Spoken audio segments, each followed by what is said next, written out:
దయతో అందరూ కూడా దేవుని వాక్యాన్ని తెరిచి చూడాల్సిందిగా మనవి చేస్తున్నాను. అపోస్తుల కార్యములు 8వ అధ్యాయం. అపోస్తుల కార్యములు 8వ అధ్యాయము. ఇందులో 9వ వచనం నుండి మనం చదవబోతూ ఉన్నాం. 9వ వచనం నుండి మైక్ దగ్గర పెట్టుకొని ఎవరైనా ఒక్కరు చదివి స్పష్టంగా సహాయం చేయండి. 8 నుంచి 24 వచనాల వరకు. సీమోనను ఒక మనుషుడు లోగాడ ఆ పట్టణములో గారడి చేయుచు తానెవడో యొక్క గొప్పవాడని చెప్పుకొనుచు సమరయ జనులను విభ్రాంతిపరచుచుండెను. కొద్దివాడు మొదలుకొని గొప్పవాని మట్టుకు అందరూ దేవుని మహాశక్తి అనబడిన వాడు ఇతడే అని చెప్పుకొనుచు అతని లక్ష్యపెట్టిరి. అతడు బహుకాలము గారడీలు చేయుచు వారిని విభ్రతిపరిచినందున వారతని లక్ష్యపెట్టిరి. అయితే ఫిలిప్పు దేవుని రాజ్యమును గూర్చియు యేసుక్రీస్తు నామమును గూర్చియు సువార్త ప్రకటించుచుండగా వారతని నమ్మి పురుషులను స్త్రీలను బాప్తిస్మము పొందిరి.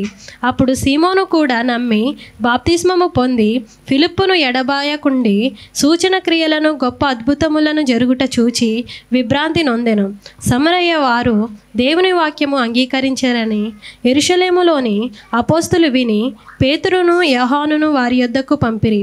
వీరు వచ్చి వారి పరిశుద్ధాత్మను పొందవలెనని వారి కొరకు ప్రార్థన చేసిరి. అంతకుముందు వారిలో ఎవరి మీదను ఆయన దిగియుండలేదు. వారి ప్రభువైన అయిన యేసు నామమున బాప్తిస్మము మాత్రము పొందియుండిరి. అప్పుడు పేతురును యోహానును వారి మీద చేతులుంచగా వారి పరిశుద్ధాత్మమును పొందిరి. అపోస్తులు చేతులుంచుట వలన పరిశుద్ధాత్మ అనుగ్రహింపబడినని సీమోను చూచి వారి ఎదుట ద్రవ్యము పెట్టి నేనెవని మీద చేతులుంచుదునో వాడు పరిశుద్ధాత్మను పొందినట్లు ఈ అధికారము నాకీయుడని అడిగాను. అందుకు పేతురు, నీవు ద్రవ్యమిచ్చి దేవుని వరము సంపాదించుకొందునని తలంచుకొనినందున నీ వెండి నీకు కూడా నశించునుగాక. నీ హృదయము దేవుని ఎదుట సరి అయినది కాదు గనుక ఈ కార్యమందు నీవు పాలు పంపులు లేవు. కాబట్టి ఈ నీ చెడుతనము మానుకొని మారు మనసు నొంది ప్రభువును వేడుకొనుము. ఒకవేళ నీ హృదయం ఆలోచన క్షమింపబడవచ్చును. నీవు ఘోర దృష్టత్వములోను దుర్నీతి బంధకములోను ఉన్నట్లు నాకు కనబడుచున్నదని చెప్పెను.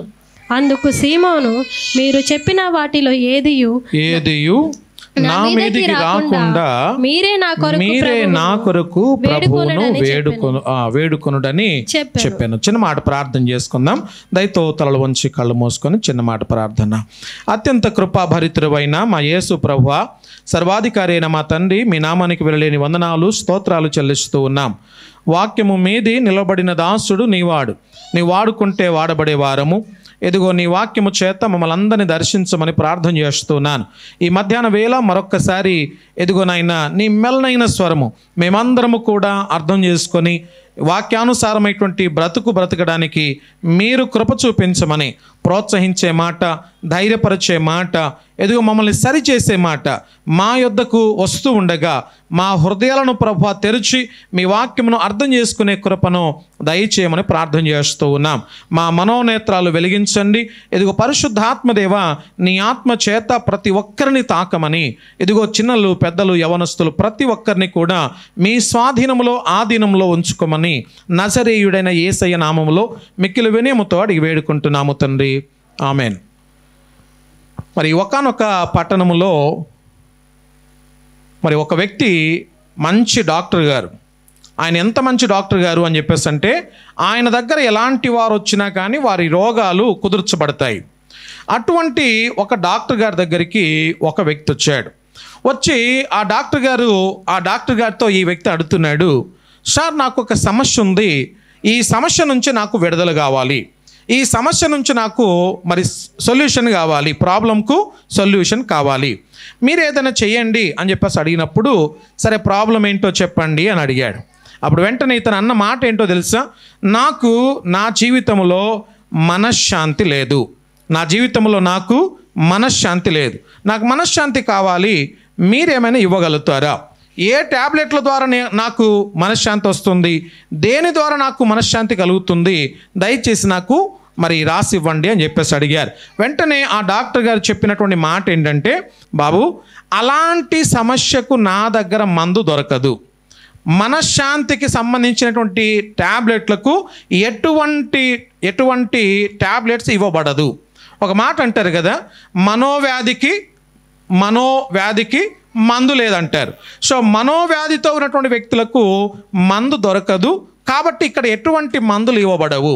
జ్వరానికంటావా ఇస్తాను, లేకుంటే తలనొప్పికంటావా, కడుపు నొప్పి, కాలు నొప్పి, ఇంకేదైనా సమస్య అంటే నేను ఇస్తాను. కానీ ఈ మనశ్శాంతి లేకపోతే ఎటువంటి మందులు రాస్తారో లేకుంటే ఇస్తారో అది మా దగ్గరే కాదు, లోకంలో ఎక్కడ కూడా దొరకదు అని చెప్పేసి అన్నాడు.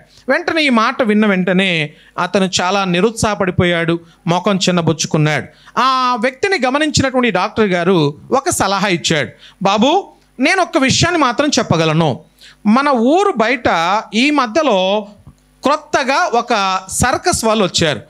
ఎంత మంచి సర్కస్ అంటే, అలా వెళ్ళి గంట సేపు కూర్చుంటే వారు మంత్రముగ్ధుల్ని చేసేస్తారు. అలానే మనం అక్కడ చూసుకుంటూ ఉండిపోతాం. ఇంకా ఎటువంటి డౌట్ లేదు, చక్కగా వారు మనల్ని నవ్వుపిస్తారు, ఆడిపిస్తారు. అంటే వాళ్ళు ఆడుతారు, మనమంతా చూసుకుంటూ మరి మైమరిచిపోవచ్చు. అంత మంచి ప్లేస్ అది. మీరు ఒక్కసారి వెళ్ళి చూసిరండి. అందులో ప్రత్యేకంగా ఒక సెంటర్ ఆఫ్ ద అట్రాక్షన్ ఒక ఆయన ఉంటారు. ఆయన ఒక బఫూన్ అంటే పొట్టిగా ఉండేటటువంటి వాడు, చాలా పొట్టిగా ఉంటాడు. ఆయన ముక్కు చాలా దొండ పండులాగా ఎర్రగా వాసి ఉంటుంది, ఉబ్బి ఉంటుంది. అలాంటి వ్యక్తి భలే నవ్వుపిస్తాడు ఆయన అని చెప్పేసి అన్నాడు. వెంటనే ఆ డాక్టర్ గారికి ఇతను చెప్పిన మాట ఏంటో తెలుసా? సార్, అందరినీ నవ్వుపించే వ్యక్తి అంటున్నారు, అందరినీ ఆ కొత్తగా వచ్చిన సర్కస్ అంటున్నారు. అది ఎవరో కాదు, అది మా సర్కసే. అందరినీ నవ్వుపించేవాడిని ఎవరో కాదు, నేనే నవ్వుపిస్తున్నాను. కానీ నా జీవితంలోనే నవ్వు లేదు అని అడిగాడు. అప్పుడు ఈయన షాక్ అయిపోయాడు డాక్టర్ గారు. ఇంకా అతని ద్వారా కూడా నీకు అంటే మనశ్శాంతి కలుగుతుందేమో అనుకున్నాను, కానీ ఆ మనశ్శాంతి కొద్దిసేపు కలిగించే ఆ వ్యక్తే నువ్వు అంటున్నావు కనుక ఇంకెక్కడ నీకు దొరకదు బాబు అని చెప్పేసి అక్కడి నుంచి పంపించేశాడు. ప్రియులారా, ఈరోజు అంశం ఏంటంటే గారడివాడైన సీమోను. అందరు ఒకసారి చెప్తారా ఏంటంటే ఆయన గారడివాడైన సీమోను. ఎంతమంది మంత్రాలు తంత్రాలు నమ్మే వాళ్ళు ఉన్నారు? మంత్రాలు తంత్రాలు అసలు ఉన్నాయంటారా? ఉన్నాయని చెప్పేసి అన్నవారు చేయి చూపండి. ఎంతమంది ఉన్నాయి అంటున్నారు? మంత్రాలు తంత్రాలు ఎంతమంది ఉన్నాయని చెప్పేసి ఒప్పుకుంటున్నారా? ఎస్. సామ్యుల్ గారు డౌటా? ఎస్. అంటే కొంతమంది నమ్మే వాళ్ళు ఉన్నారు, కొంతమంది నమ్మనటువంటి వారు కూడా లేకపోలేదు. అయితే బైబిల్ చాలా స్పష్టంగా మనతో మాట్లాడుతూ ఉంది. మాంత్రిక విద్య అనేది ఉంది అని బైబిల్ చెప్తా ఉంది. ఏ విద్య అంటే అది మాంత్రిక విద్య. అంటే దయ్యాలను వాళ్ళ స్వాధీనంలో పెట్టుకొని వారు కొన్ని మంత్రాలు చెప్పడం ద్వారా, వల్లించడం ద్వారా దయ్యాలను పంపించి అవతల వ్యక్తుల్ని నాశనం చేపడం కొరకు చేసే కొన్ని క్షుద్ర పూజలు, ఆ తర్వాత చిల్లంగి కార్యాలు అంటారు. ఆ తర్వాత ఇంకా వీటన్నిటిని కూడా ఒక మంత్రశక్తి, మంత్ర కట్టు అని వారు చాలా రకరకాల పేర్లతోటి పిలుస్తూ ఉంటారు. అయితే ప్రియులారా, ఇటువంటి పరిస్థితుల మధ్యలో ఒకానొక వ్యక్తి గారడి పనులు చేస్తున్నటువంటి వాడు మనకు కనబడతాడు. ఇతను గారడి వాడైనటువంటి సీమోను. గారడి వాడంటేనే మరి చిల్లంగి కార్యాలు చేసేవాడు, మంత్రాలు చేసేవాడు, తంత్రాలు చేసేవాడు. ఇప్పుడు ఒక మాట అంటారు కదా, మంత్రాలకు చింతకాయలు రాలవు అంటారు. మంత్రాలకు ఏం రాలవంట? చింతకాయలు రాలవు. అస్సలు మంత్రాలు లేవు అని చెప్పేసి అనేవాళ్ళు కూడా లేకపోలేదు. అయితే ఈ వ్యక్తి ఏం చేస్తాడు అంటే గారడి వాడైనటువంటి సీమోను. ఒకసారి చూడండి, ఈ సీమోను ఎలాంటి వారు అని చెప్పేసి అంటే బైబిల్ అంతట్లో కూడా సీమోను అనే పేరు మనకు 9 సార్లు కనబడుతుంది. 9 మంది సీమోనులు ఉన్నారు బైబిల్లో. ఎంతమంది ఉన్నారు చెప్పండి ఒకసారి? 9 మంది. అంటే 9 మెంబర్స్ సీమోన్స్ మధ్యలో ఒక సైమోన్ ఎవరు అంటే ఈ గారడి వాడైనటువంటి సీమోను. అంత మాత్రమే కాదు, ఇతను ఒక సమరయ్య పట్టణానికి చెందినటువంటి వాడు. ఏ పట్టణం అది? సమరయ్య పట్టణం.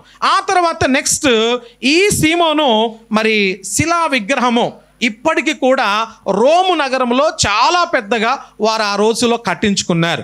ఎందుకు అని చెప్పేసి అంటే ఆయన చాలామందికి మంత్రాలు చేసి బాగు చేశాడని, ఎంతోమందిని వారు అతను మరి ఎంతోమందిని ఇతని మంత్రాల ద్వారా లేకుంటే ఆయన తాయెత్తుల ద్వారా బాగు చేశాడని రకరకాల పేర్లు మనకి వినబడుతూ ఉంటాయి. ఈ మధ్యలో మీరు ఒక హాట్ టాపిక్ ఏంటంటే మరి రాహుల్ గాంధీ గారు అన్ని ఓట్లన్నీ కూడా మరి దొంగిలించబడ్డాయి. ఓట్లు లేనటువంటి అంటే పేర్లు లేనటువంటి వాళ్ళ పేర్లను అందులో నమోదు చేసి ఓట్లు చాలా మరి తప్పుడు మార్గంలో ఓట్లు వేయించుకున్నారని ఇప్పుడు ప్రస్తుతం ఉన్నటువంటి గవర్నమెంట్ మీద వారు నేరారోపణ చేస్తూ ఉన్నారు. ఎంతవరకు రుజువు అయింది అనేది తర్వాత సంగతి. ఇంకా వాళ్ళు రుజువు లాంటి విషయాలు ఏది జరగలేదు కనుక దాని గురించి మనం మాట్లాడుకోవాల్సిన పని లేదు. అయితే అందులో ఒక విచిత్రమైనటువంటి విషయం చెప్పమంటారా? ఒక స్వామీజీ ఆ స్వామీజీ అతను అసలు పెళ్ళే చేసుకోలేదు. ఏం చేసుకోలేదు?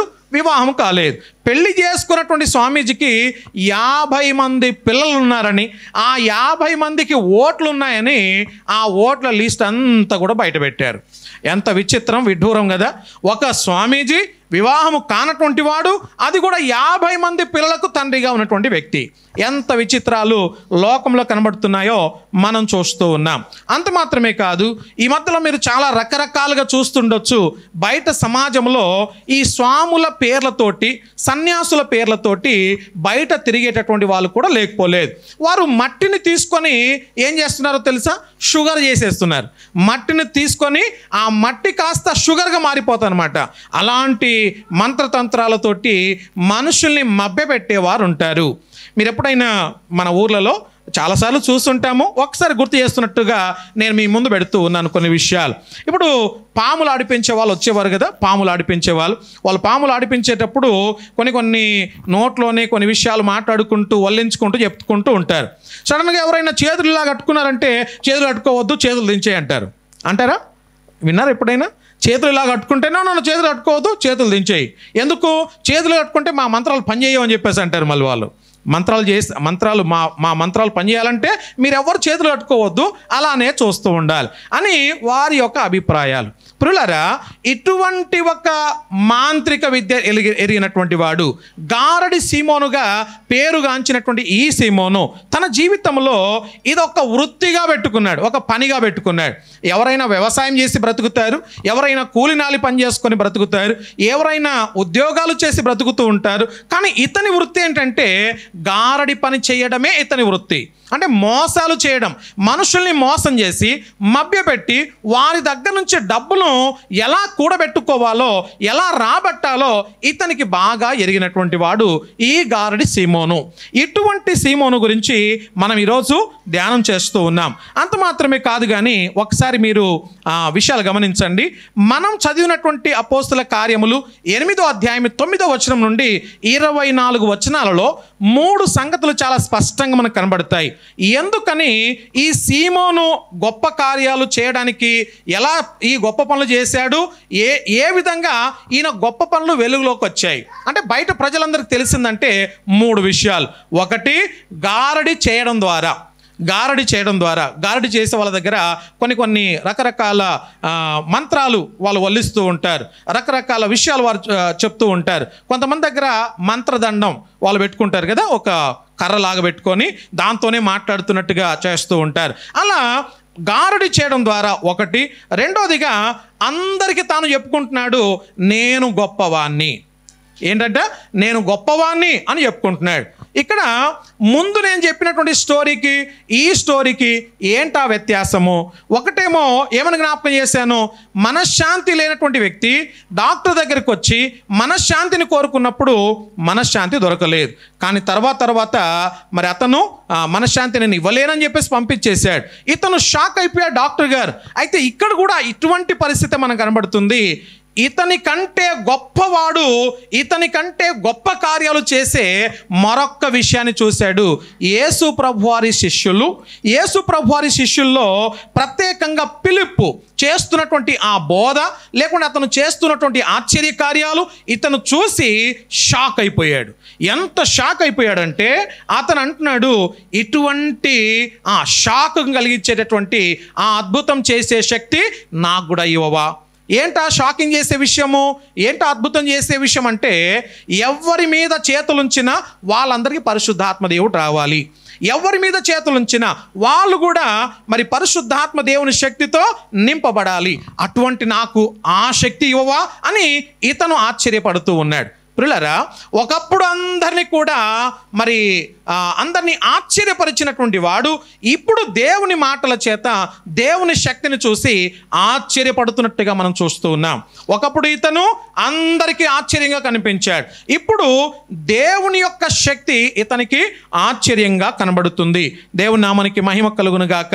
ఆ ఆశ్చర్యకరమైనటువంటి శక్తిని తాను పొందుకోవడానికి ఒక పని చెప్తున్నాడు, ఒక విషయము మరి చేస్తున్నాడు. ఏంటంటే, అయ్యా నేను నీకు డబ్బులు ఇస్తాను. ఏమిస్తాను? నీకు డబ్బులు ఇస్తాను. ఆ శక్తి నాకు నేర్పించవా? ఆ శక్తి నాకు నేర్పించు. అలా ఎలా చేస్తారో అది కూడా నాకు చూపించు. ఆ మంత్రం ఏముందో అది నాకు నేర్పించు అని ఫిలిప్పు దగ్గర మాట్లాడుకుంటూ ఉన్నాడు. ప్రియులారా, చాలా జాగ్రత్తగా ఈ మాటలు గమనించండి. ఒకసారి చదువుదాం. 8వ అధ్యాయం 18, 20 వచనాలు. 18, 19, 20. అపోస్తలుల చేతులుంచుట వలన పరిశుద్ధాత్మ అనుగ్రహింపబడినని సీమోను చూశాడు. ఎదుట ద్రవ్యము పెట్టాడు. నేనెవరి మీద చేతులుంచుదునో వాడు పరిశుద్ధాత్మను పొందినట్లు ఈ అధికారము నాకు ఇయ్యుడని అడిగాను. అందుకు పేతురు, నీవు ద్రవ్యమిచ్చి దేవుని పరము సంపాదించుకొందునని నందున నీ వెండి నీతో కూడా నశించును గాక. వెండి నశించిపోతుంది, నీ హృదయము దేవుని ఎదుట సరి అయినది కాదు. ఇతనికి గురించి ఇప్పుడు పిల్లపు అంటున్నాడు, నువ్వు డబ్బిస్తే వచ్చేది కాదు అది. దేవుని శక్తి డబ్బిస్తే దొరికేది కానే కాదు. మరి ఎలా వస్తుంది? దేవుని శక్తి అనేది దేవుని కృప చేత మనం పొందుకుంటాం. ఆరాధన అందరూ చేస్తారా? అందరూ చేయలేరు. దేవుని అందరూ స్తుతించగలరా? అందరూ స్తుతించలేరు. అందరూ ప్రార్థించగలరా? అందరూ ప్రార్థించలేరు. కారణం ఏంటో తెలుసా? ఎవరు దేవుని కృపకు పాత్రులు అవుతారో, ఎవరు దేవుని యొక్క కృపకు దగ్గర అవుతారో అటువంటి వారు స్తుతించగలరు, ప్రార్థించగలరు, దేవునికి సమీపస్తులుగా బ్రతకగలరు. కాబట్టి అటువంటి వారిలో ఫిలిప్పు ఉన్నాడు. కానీ ఇతని మాత్రం ఈయన మారు మనసు సరైనదిగా కాదు. ఈయన మారు మనసు సరైనదిగా కనబడట్లేదు. సరైనటువంటి మారు మనసు పొందినటువంటి వ్యక్తిగా మనకు కనిపించట్లేదు. అందుకనే మరి ఫిలిప్ అంటున్నాడు, అయ్యా ఇది అందరిలాంటిది కాదు. అంటే నువ్వు బయట డబ్బిస్తే కొనుక్కునేటటువంటి శక్తి కానే కాదు, దేవుడు ఇవ్వవలసినటువంటి శక్తి అని మాట్లాడుతూ ఉన్నాడు. నీ ద్రవ్యము నీతోనే నశించిపోతుంది. నీ వెండి బంగారము లేకుంటే నీకు ఏమైతే ఉందో అదంతా కూడా నశించిపోయేది. నశించిపోనిది ఒకటి ఉంది, అది దేవుని యొక్క దయ, దేవుని కృప, దేవుడిచ్చేటటువంటి వరము, అది పరిశుద్ధాత్మ దేవుని యొక్క శక్తి. ఆ తర్వాత మరి పేతురుడు ఎప్పుడైతే, ఒకసారి చదువుదాం ఆ మాటను కూడా. ఇర్మియా గ్రంథంలో చక్కటి మాట ఉంది. 17వ అధ్యాయం 9వ వచనములో, హృదయము అన్నిటికంటే మోసకరమైనది. హృదయం ఏంటంట? అన్నిటికంటే మోసకరమైనది. కాబట్టి అటువంటి హృదయం కలిగినటువంటి వాడుగా ఈ సీమోను మనకు కనబడుతూ ఉన్నాడు. ఈ గారడి సీమోను కనబడుతున్నాడు. ఈరోజు అటువంటి సీమోన్లుగా ఉండకూడదు. బయట ఒకలాగా, లోపల ఒకలాగా, తర్వాత దేవుని ఎదుట ఒకలాగా, మనుషుల ఎదుట ఒకలాగా మనం ఉండడానికి వీలు లేదు. ఇది ఈరోజు సీమోను దగ్గర నుంచి మనం నేర్చుకుంటున్నటువంటి కొన్ని ప్రాముఖ్యమైనటువంటి పాఠాలు. దయచేసి తల వంచుదాం, కళ్ళు మూసుకుందాం, చిన్న మాట ప్రార్థన చేద్దాం. అందరి తల వంచుదాం, ప్రార్థన చేసుకుందాం.